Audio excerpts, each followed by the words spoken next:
Palapakan natin ulit si Kyle. So, hi everyone. Again, I am Kyle and I am...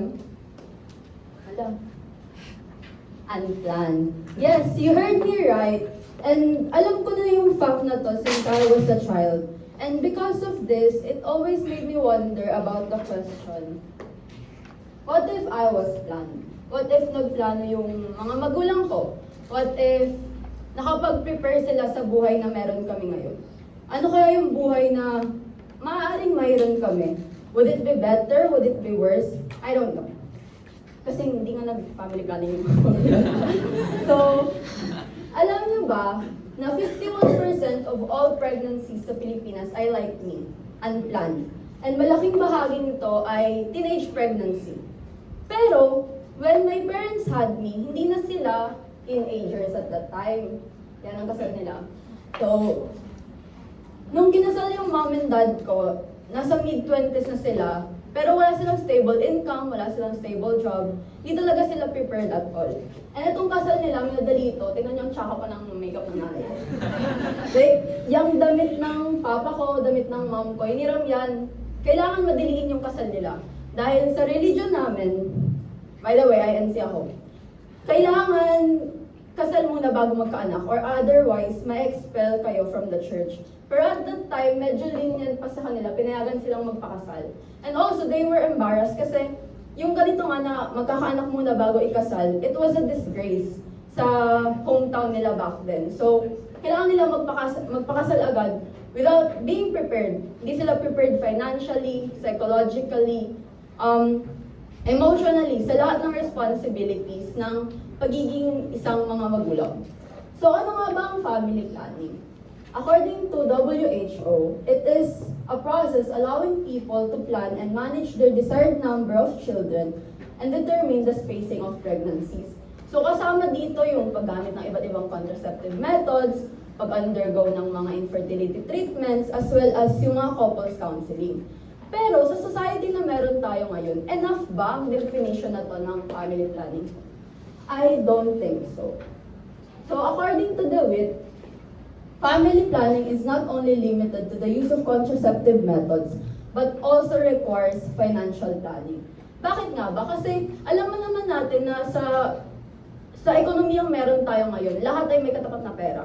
Sa pagpapalaki pa lang ng mga anak, pag-aaral, pagkain, sa healthcare, lahat yan may katapat na pera. And it is important to be financially prepared. Kasi kung hindi, I believe that it may lead or it may force parents to exercise abuse in their children. And how that is.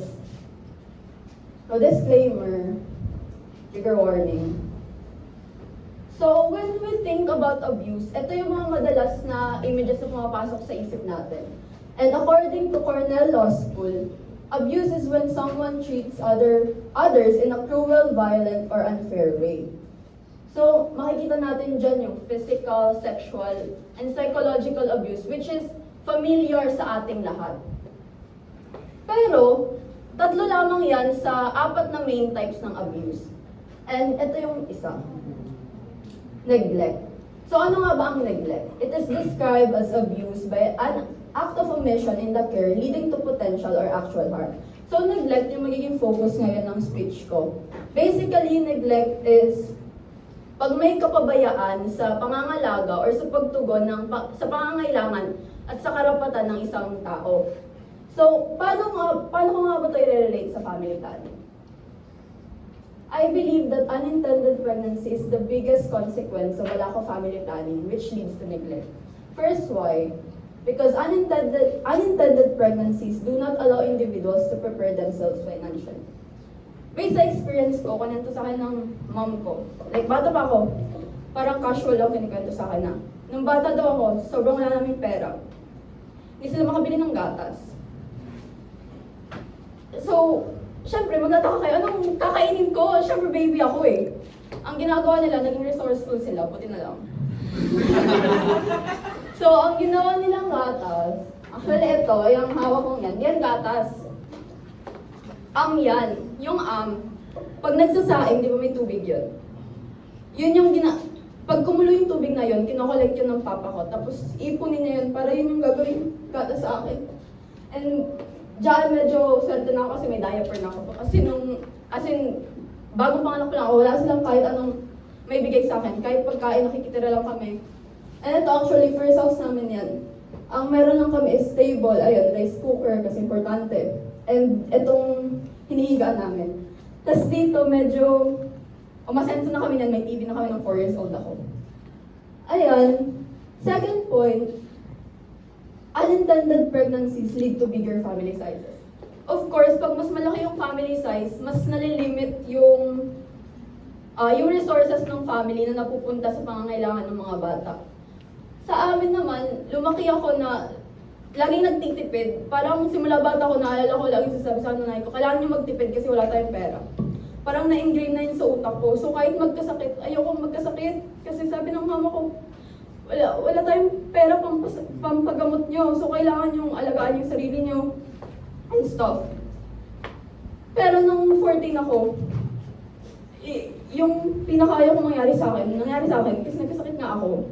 And yun na yung nag-iisang bilin sa amin ng mom ko na kailangan naming sundin kasi nga wala kaming pera. And napakahirap. Hindi ko alam kung hindi lang ba ako favorite ng mom ko nun or something. Sinabi niya sa akin na hindi ako sakitin na. Like yun yung pinakauna kong sakit sa buong 14 years ng, hindi ako pinakauna, pero like simula na makaisip ako, yun yung pinakauna kong sakit na natatandaan ko. Sabi sa akin ng mom ko na, ipangkakain na lang natin, pinambili pa ng gamot mo. And that statement cut me deep. Na hanggang ngayon, tuwing naalala ko, masakit pa rin siya sa akin. Because it made me feel unwanted sa family. And it made me wonder na kung wala ba ako, hindi ba magiging ganito yung buhay namin ngayon? Na maybe if I didn't exist at all, maybe my parents could have planned the life that they wanted, the life that they want for their children. So, napapaisip ako na mas magiging better kaya yung buhay namin kung hindi na lang ako nag-exist. Kung mas binigyan, syempre di ako mabibigyan ng time na yun, pero like, kung mas nabigyan ng chance yung parents ko para makapagplano sa buhay na gusto nila.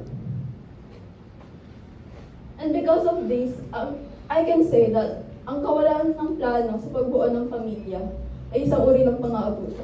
Katulad nga ng sinabi ko kanina, pag walang plano yung mga magulang, it may force them to neglect the needs and yung right ng kanilang mga anak for a safe, secure, and peaceful life. And pwede natin ipasok into perspective na maybe hindi aware yung mga parents na nakakapag-exercise sila ng abuse sa kanilang mga anak. And of course, yung mga magulang ko hindi sila aware at the time kasi gusto lang nila is makasurvive. Mapakain kami, kahit paano nakakapag-aral kami. Pero from all of this, children are the ones who suffer the most from the consequences of a lack of family planning. And children alone. Don't get me wrong, mas maayos na yung buhay namin ngayon. Pero paano naman yung mga bata na hanggang ngayon nasa lansangan? Paano naman yung mga bata na walang magulang nakagaya ng akin na kahit paano nakakabawi na sa buhay?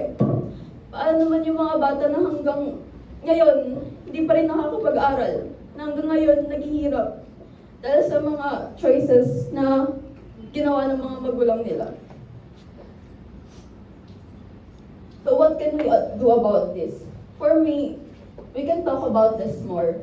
First, we can abolish misconceptions about the idea of family planning. Kasi until now, katulad na lang sa perspective ng religion na they see family planning as something that hinders life, that as something na kills life. So, I believe that now is the time to challenge these beliefs, challenge these norms, and shed light on this issue so that we can help our society to be more accepting of the idea of family planning. And also, we can urge the government to make policies that can keep up with the problem. Kasi sa ngayon, yung government natin, hindi nila nakikita masyado yung kung gaano nakaka-apekto yung lack of family planning sa iba't iba pang issues gaya ng poverty and teenage pregnancy sa bansa. So, by opening discussions about this issue, I believe we can urge the government to create solutions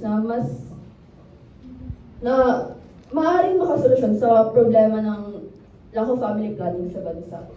And, you know, before I end this speech, I just hope that by doing all this, we can create a world wherein there will be no children who will be neglected, and that all children can live a life that they deserve. So before I end, I just want to share this quote from a random Facebook user. If you can even take good care of yourself, don't reproduce. The world is already full of neglected children. Thank you.